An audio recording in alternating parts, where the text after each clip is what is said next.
Perhaps this has made you feel strange before. The doorbell rings. Someone wants to come in, pay a visit, sit down, talk, and yet inside you there is tension, a subtle resistance, almost a plea rising from somewhere deep. Please, not now. You don't hate people, you're not bitter at the world. But if you're honest, you simply don't enjoy having visitors. You prefer your quiet home, your undisturbed rhythm, the sense that your energy remains your own. If this sounds familiar, take a slow breath with me. Because today we're going to touch something many people experience but rarely confess. The intimate, often misunderstood discomfort of those who struggle when someone crosses into their personal space. And no, it does not make you rude. It does not make you antisocial. According to Carl Jung, this reaction can point to something far deeper in the structure of your psyche. In this video, I want to begin unfolding several insights from Jungian psychology that explain why some people don't like receiving visitors, and why this tendency may actually signal an important and valuable inner process. If you've ever felt guilty for wanting to be alone, you might discover today that this has more to do with psychological development than with any flaw in your character. And before we go deeper, let me ask you something. Do you also feel that subtle contraction in your body when someone shows up unexpectedly? I would really like to know. Because many who live this way think they are alone in it. Have you ever wondered why others seem to flourish at gatherings, parties, constant company, while you feel tired just imagining it? Perhaps you like people. Perhaps you can talk for hours outside.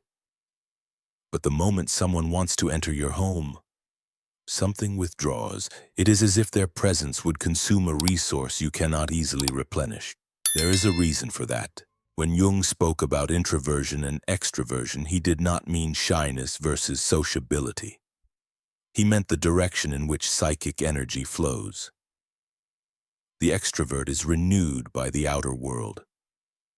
Contact feeds them. Stimulation enlivens them. But the introvert is restored from within. Silence, reflection, solitude, these are not luxuries, they are necessities.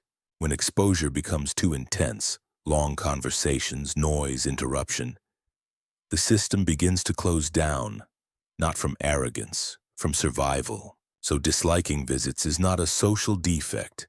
It is an honest expression of how your energy is organized. If you are inwardly oriented, your home is more than a building.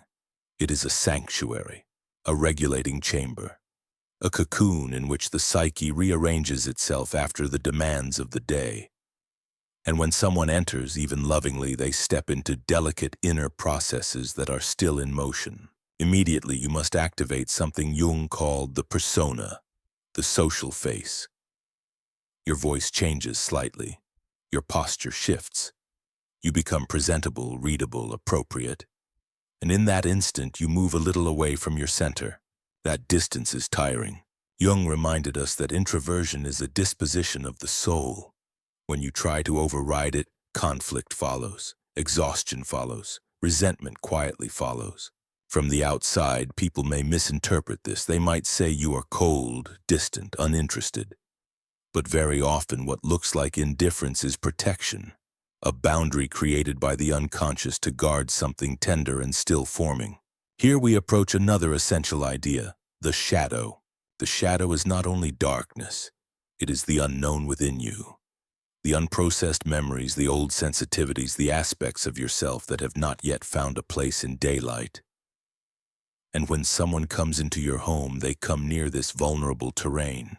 You open the door physically, yes, but symbolically you open access to the place where your energy is most authentic and most unguarded. Have you noticed how a simple remark from a visitor can suddenly disturb you? You don't even know why.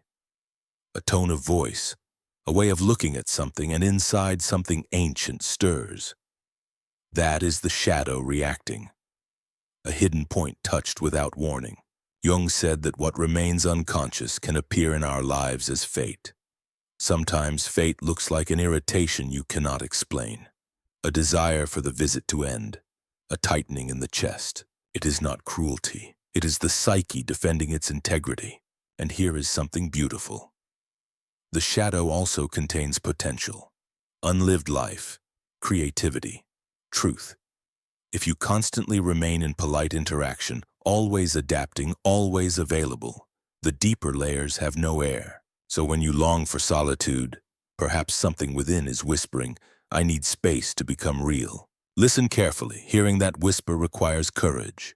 And maybe you recognize the relief at the end of the day when the door finally closes, the shoes come off, and you can simply exist again without performing. In the language of depth psychology, this moment is sacred. It is the return to yourself. If you know this feeling, then you are not broken. You are responding to the architecture of your soul.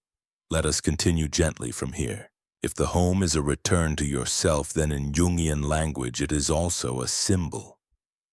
Jung believed symbols reveal truths long before the intellect can explain them. A house in dreams, myths, fantasies. Again and again it represents the psyche itself, the totality of who you are. Think about that for a moment. Your bedroom may echo intimacy and vulnerability. The living room, the area where you present yourself socially. The kitchen, nourishment and emotional warmth. The basement, the unconscious where forgotten things wait. The attic, higher thought, spirit, memory. And the front door, the threshold between your inner world and the outer.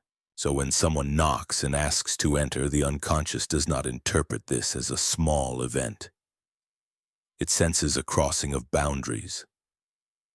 Another history, another emotional field, another set of expectations moving toward the center of your being. For a person who is sensitive, reflective, perhaps already walking the path Jung called individuation, this can feel enormous. Individuation means becoming who you truly are. Not the role, not the adaptation, not the convenient version of you, but the living totality, including shadow, fear, brilliance, contradiction. This process is delicate. It requires honesty, and above all, it requires intervals of protection. Noise interrupts it. Unplanned presence interrupts it. Even kindness can interrupt it. So if you feel that visits disturb the atmosphere of your home, maybe your unconscious is saying something very simple and very dignified. I am still forming. I am not ready to open every room. And that is allowed.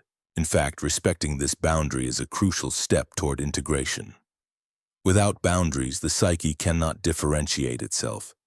Without differentiation, there is no real relationship. Only fusion and exhaustion. Now let us speak about something many people know intimately. Have you ever welcomed someone in, smiled warmly, made coffee, asked polite questions while inside you were silently begging for quiet? Perhaps even counting minutes? Afterward, you might feel ashamed, ungrateful, hard. But Jung would invite you to look deeper. This effort you make is the activity of the persona. The persona is the necessary mask that allows us to function in society. It is not evil, it is useful. It helps you be neighbor, friend, family member, citizen. Yet it is never the whole of you. The difficulty arises when you must wear the persona in the very place meant for rest from it. When your home, which should permit authenticity, becomes another stage, imagine how tiring that is for someone who has already performed all day. You monitor your words, your face, the state of the room. Are you hospitable enough? Too distant, too quiet, not cheerful enough? Each of these tiny adjustments costs energy, and the older we become, the more we feel the cost. Many people in later life begin to notice they can no longer betray themselves so easily. They cannot endlessly smile while something inside is collapsing. This is not bitterness. It is maturation of the soul. Jung warned, if we mistake the persona for the self, the inner life begins to protest. Fatigue, irritation, withdrawal, these are not failures. They are signals. Perhaps your resistance to visits is exactly such a signal. Not because you despise people, but because you are tired of abandoning yourself. There are moments when solitude is not sadness. It is alignment. You want to sit quietly, feel your own presence, maybe look out of the window without being required to entertain anyone. And we live in a culture that misunderstands this deeply. It praises availability, sociability, constant participation. To step back can seem suspicious. Yet Jung observed something revolutionary. Withdrawal often marks the beginning of transformation. You retreat not to vanish, but to hear. Something in you wishes to emerge, and it cannot compete with chatter. He once wrote that loneliness is not the absence of people, but the inability to communicate what matters most. And how can you discover what truly matters if you never grant yourself silence long enough to find it? So yes, there are phases in life when conscious isolation is necessary, sacred even. You are not escaping life. You are preparing to meet it more truthfully. If while listening to this you feel relief, almost as if someone has finally explained a secret you carried for years, then perhaps you're beginning to trust your own rhythm. And if Jung were sitting beside you, he might say softly, "You are not wrong for wanting to be alone. You are listening to your soul. Now let me open the door to something even deeper." There are specific psychological truths that often characterize people who prefer solitude in their own homes.